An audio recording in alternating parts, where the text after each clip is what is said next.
So this week what I want to focus on is another iCraft album, and it's referred to as the Essential 6x6 album, and this is the packaging for it. And out of this kit you get 2 albums. Now I'm not really going to show you how to put one of these together. I'll mention a few features of it that make it different from some of the other ones that I've been doing in the series. However, this one is very much like the scrapbook album, the memory album that I did in the first episode of this DIY kind of thing. They've made some improvements in this one in the kit. And I'm going to start with this first one. They come in black cardstock or craft cardstock. The black craft stock tends to be a little lighter weight, I think, than the craft. When I was making these 2 albums, I did notice that. Now the thing about these albums, I'll show you up here on the top, is you have 6 inserts, 6 pages, and these give you 12 pages, 1 on each side. They have included chipboard, however, for the covers and for the spine, and this makes this a much more substantial album than the scrapbooking, the memory scrapbook album. Now they may be coming out with chipboard for that as well, because this company, one thing that they're doing, they're taking suggestions from their consumers and they are improving the kits. They're still relatively inexpensive, $10.99 for this kit. That's about the standard price for all of their kits, at least from the source that I get them from, and you really can't beat the price for these. And with the addition of the chipboard in here, they make a really nice album. Now, of course, it doesn't come with any embellishments, and one of the things that I noted when I picked this up, I thought this part on the front came with the album, which made it a little bit, made it stand out from the other albums. Well, I was wrong. They don't say anywhere on here that that's not included, that piece, but apparently this is an additional kind of piece that you can buy and then put to the front of it, but it doesn't tell you that on the packaging. So this is a little misleading, and I mentioned it to the store owner of Class Act where I bought it, because she's in constant communication with this company because she gets their products directly from them, and they may want to change the packaging of this, because really somebody might buy this because they love this front, and they're going to be really disappointed when they don't get this piece in the the package. It might cause the store owner a little bit of grief. People might come back and complain. So here's the album finished. I'm going to show you both of these albums that I did. This one I used, of course, it doesn't come with any embellishments. These are things I had in my stash. However, this little wreathy part on here, that is actually one of their products as well, iCraft. They make a lot of laser cut wood pieces, which are very delicate. You have to be careful when you pull them off the packaging. Again, a slight problem with their packaging. These are stuck on with double-sided tape, and if you pull them up from one end, some of the finer pieces can break off. So I found it's best to be very careful when you're taking them off. I kind of pry underneath them with a little pokey tool, and that helps. This part on the top, that's a Tim Holtz element, but the background papers I've used in here and on the inside are all from the same company, iCraft. There was a promo. If you bought 6 of the kits, you got a free paper pad as well, a 12x12 paper pad, and that paper pad retails for $30. So that was kind of a bonus. One thing again on the side here that I've discovered was that their 12x12 paper pack was actually 11 1/4 by 11 3/4. Apparently, though, the company has caught that problem, and now they're fixing up the problem with that. So their future paper pads will be truly 12x12. Didn't really bother me, but if you were buying that paper pad to create a scrapbook album, a 12x12 scrapbook album, that might be a little disconcerting to you when the background papers are not measuring exactly 12x12. But I was cutting them up. So you can see I've used them throughout this album. The other pieces that are on here come from my stash. This little wood piece here, that's an iCraft one, as are these leaves and these little flowers. I love their little flowers.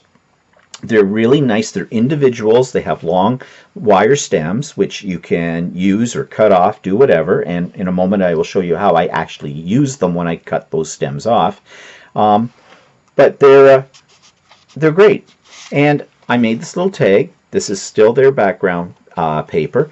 And you'll notice here, these stems, I just went through the whole of the tag and I twisted them up and made a little loop here on the top. So that's one way you can use the wires on the flowers. I use them here. Now the elements that you see in here in these little pockets, these are Graphic 45. So it's a mixture of iCraft and Graphic 45. And in here again, I just created lots of elements that you can sort of hide photos in. When I make albums, I like the embellishing process, and that's why you will find that my albums are maybe not as conducive to journaling and to photographs, because I'll never put pictures in these. This is the final product. Somebody asked me, what do you do with the albums when you make them? I put them on a shelf and let them collect dust. Yeah, a bit of a shame, isn't it? I probably should give them away. But I'm also attached to them a little bit. You know, I put a lot of work into this, and I really like this one. I think it turned out neat. We'll see.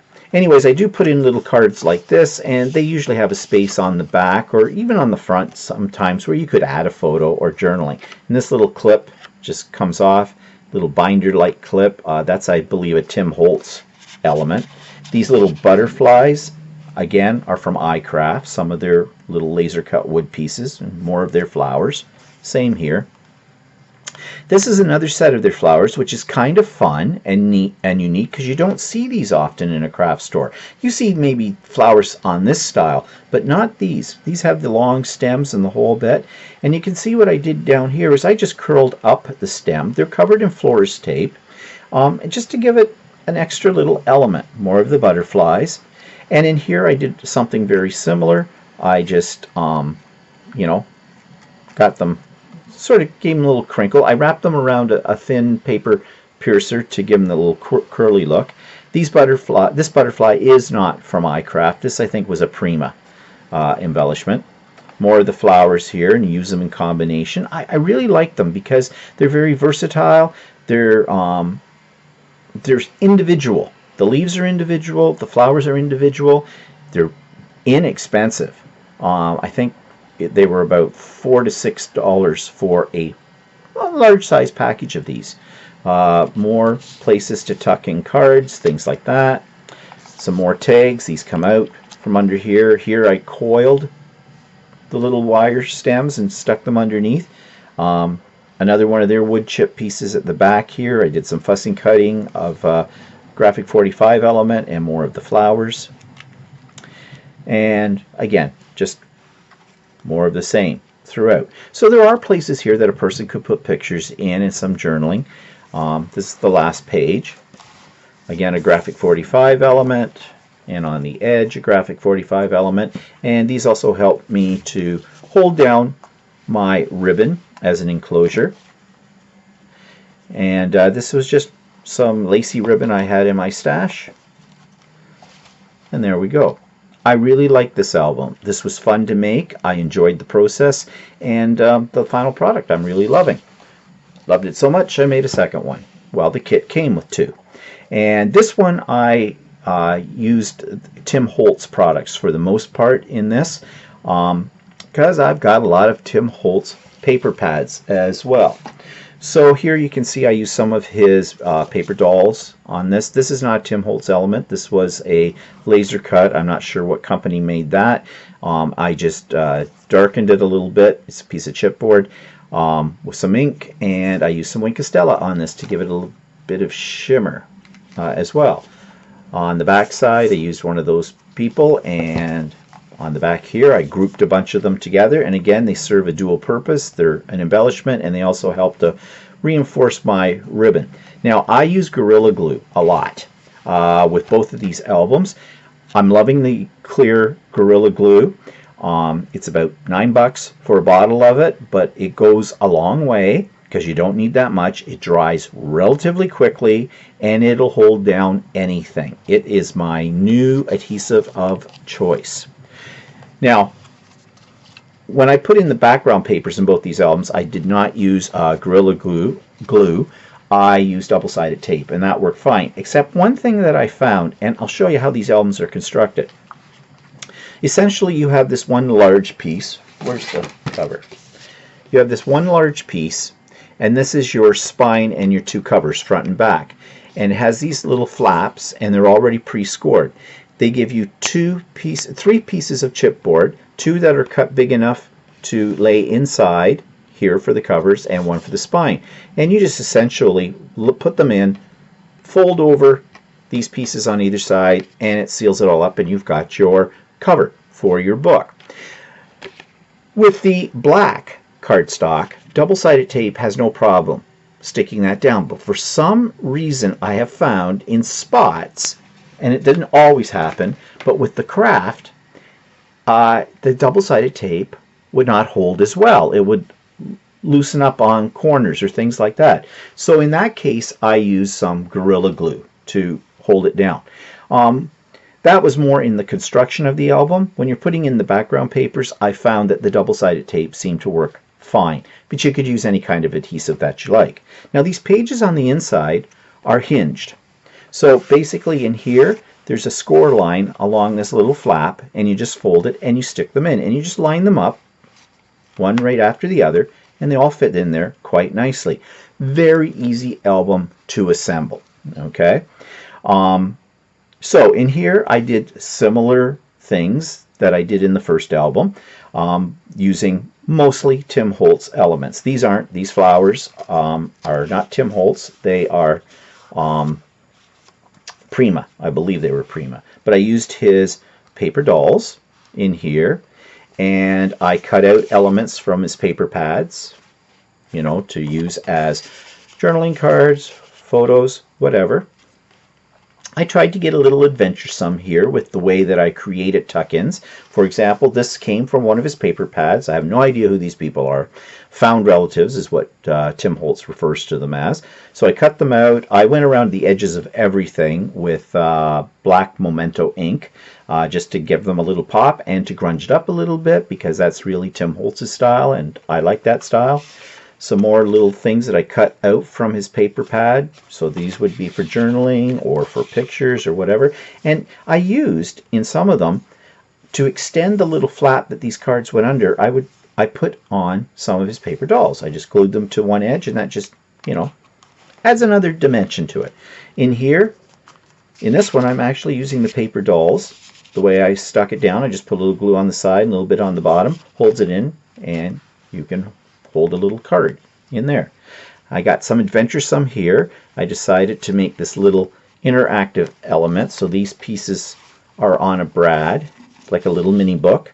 So it could have pictures and that kind of thing on those. Here, I made another tuck-in pocket, a couple of little cards that I cut from the paper. These were not pre-made. I just cut them from the paper, rounded the corners, stuck them in. This one I got a little fancy. I used sort of a belly band effect here, cut from the paper. So you've got this little insert that you could put a picture on, put journaling on, whatever, slides in there. And I'm using the paper dolls again to, you know, keep this from dropping out the bottom.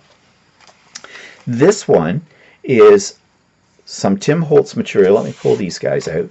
This is glued to the background paper, but what I took was a square of the paper and I covered it. I had some of these 6x6 inch squares of Tim Holtz fabric that he had come out with at one time several years ago.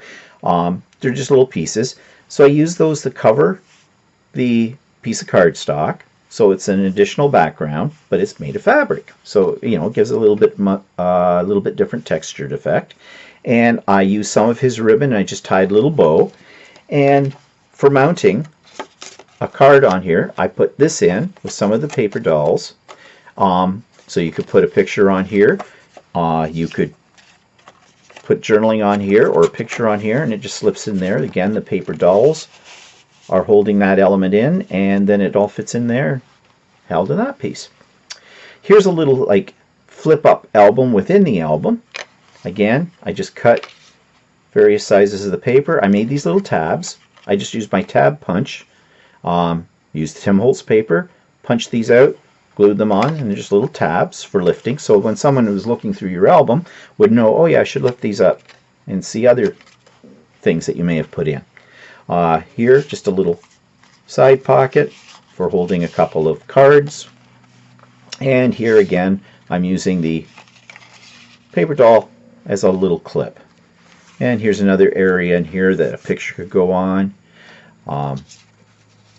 And similar, I made a little corner pocket here, so there's a little insert card in that corner pocket, and then another smaller insert card in behind the paper dolls. And then finish it up here, another tag pocket on the back. And I've already shown you the back and the spine, and there's the cover. And again, I'm really pleased with how this turned out. The ribbon was just from my stash and serves as the enclosure. So there you have it. Really great value. 2 albums from 1 kit, and for $10.99 Canadian, I don't think you can go wrong. So in my next series, I'm going to take another one of the kits and I'm going to put it together, and I think I might do what they call the exploding box. So we'll see how that is then.